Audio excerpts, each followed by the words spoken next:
So it's been like, I don't even want to say how long it's been. More than 3 weeks. Not quite a month. It might be a month by now, but God knows I finished a book. And all that time, she better come back to say something. And it's not going to be a book that y'all are thinking about because I'm reading 1, 2, 3, 4 books. 5 books now. And I haven't finished. I have not finished the second book in the ACOTAR series. I have not finished reading this book called Unsettled. I have not finished reading Magnolia Parks. I have not finished reading Into the Water. But they're all works in progress. What I did realize, though, which got me out of my slow reading slump, because the book I did finish, it only took me 4 days. And I was like flipping them pages like I didn't want to breathe, okay? I'd rather read than breathe. But I did both because I'm still here. Before I get into the book that I finished, let me just say, the other books that I'm reading are all good, but I need somebody to die. And I also need somebody to not be in love. Because those two things, like, well, being in love is like, oh, so cute. But I feel like I'm in love and I experience it a lot all day. And it's cute and it's healthy. But I don't want to read anything that's healthy. It's like this time of season is very cold and you know the sun is not awake when I wake up, and then the sun is disappearing before I even get like a good foot settled in the door. And I feel like that's all the makings of books by serial killers or about them. Get it? So like somebody gotta die and there should not be no love. And that's what got me through this book. So here's the book. It's The Quiet Tenant by Clements McCallan. Girl, y'all know me and pronouncing some names is like, But I'm just going to tell you so I never heard of this. This is actually her first book. And the only reason I know it's her first book is because I read the reviews on the back. And the reviews on the back were like, where's one of them? I feel like I'm rushing this.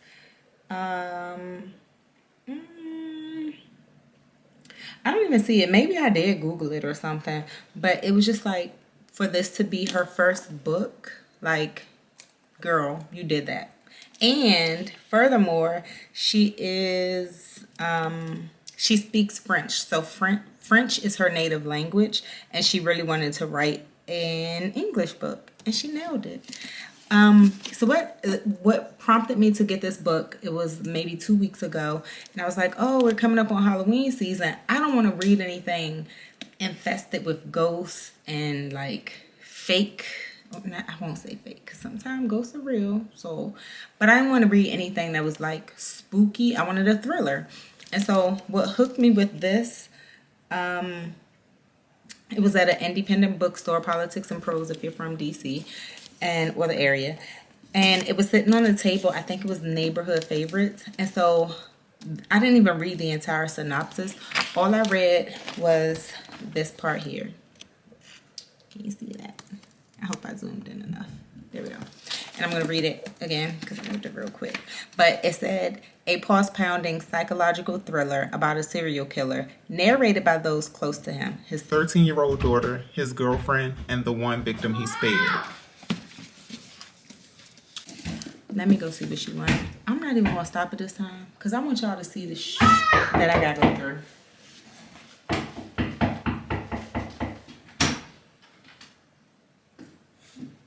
Come on, everybody.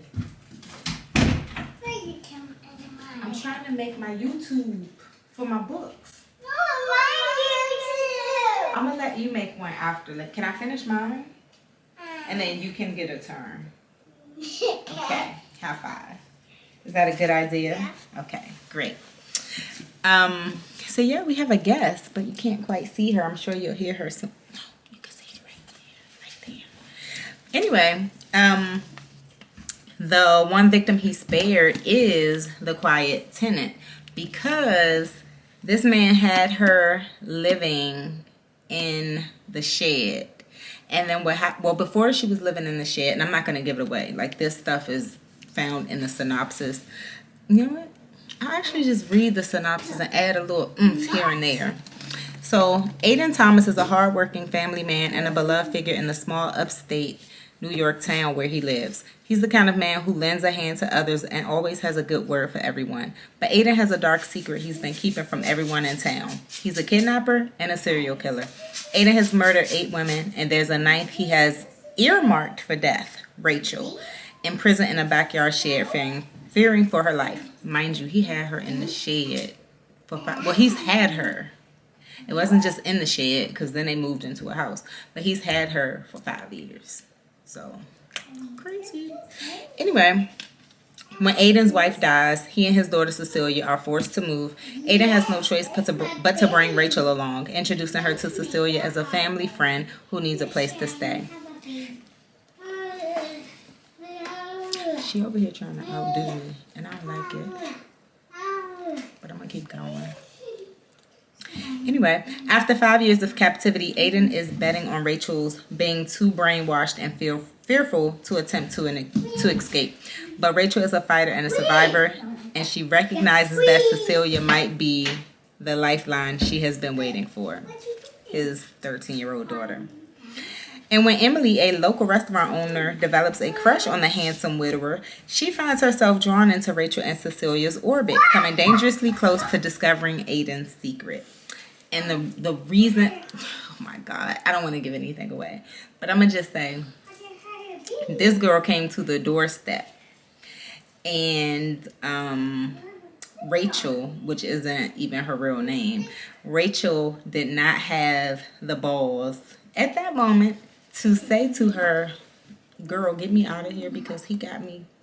Like, I'm not Rachel. I'm not supposed to be here. She went along with the lie because she was scared, of course. Yeah, she was scared. So anyway, told through the perspectives of Rachel, Cecilia, and Emily, the Quiet Tenant explores. Pretty sure she's physically abusing her stuffed animal, but let me see.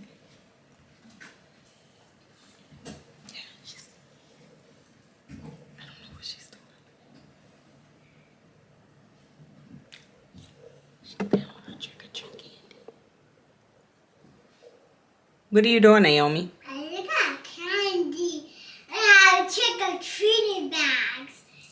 This is Puma's. This is mine. Note to self, throw away the trick-or-treat candy, because she will find it. No, find a straw. Child, let me finish, because her dentist is not about to be mad at me. Anyway, I think I left off at told through the perspectives of Rachel, Cecilia, and Emily. The Quiet Tenant explores the I keep saying timid. Am I? Or maybe I did say tenant. The Quiet Tenant. I'm definitely saying timid. The Quiet Tenant explores the psychological impact of Aiden's crimes on the women in his life and the bonds between those women that give them the strength to fight back. Both a searing thriller and an astute study on trauma, survival, and the dynamics of power, The Quiet Tenant is an electrifying debut thriller by a major talent. And she's really good. Like, from the beginning to end, it was good. There were no dull moments. Every moment was filled with, oh my God, what's going to happen next? Oh my God, is she going to get away? Like, come on, hurry up. And that's how, like, I finished in 4 days because, I read it in 3 sittings. I started it Friday.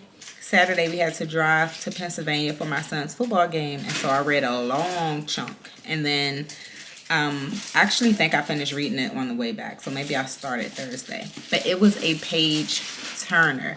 And it's not full of violence. It has moments of violence in it. But it's not full of violence where like they're describing how he's killing people. Like it just and then the book. Good job. Somebody put socks in the Halloween bag. You're the MVP, okay? Yeah, give socks, not candy. So anyway, it's actually not just told through the eyes of the survivor, his daughter, and his girlfriend. It also has like a 1-pager, real quick viewpoint of the 8 women he has killed, and like the moment where it doesn't describe them being killed. It describes how they feel. So it's like, oh, you kidnapped me, and I thought like after you raped me, you would let me go. I thought that if I asked if you had any kids, like that would open the line of communication open, and you would not want to kill me. But he did it anyway. So I thought that part was cool.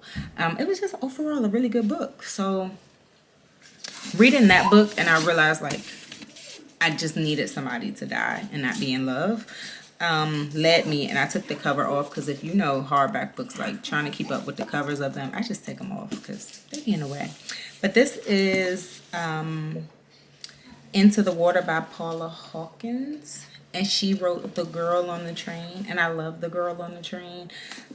So for this one, I'm just going into what I'm reading now and where I am in the book.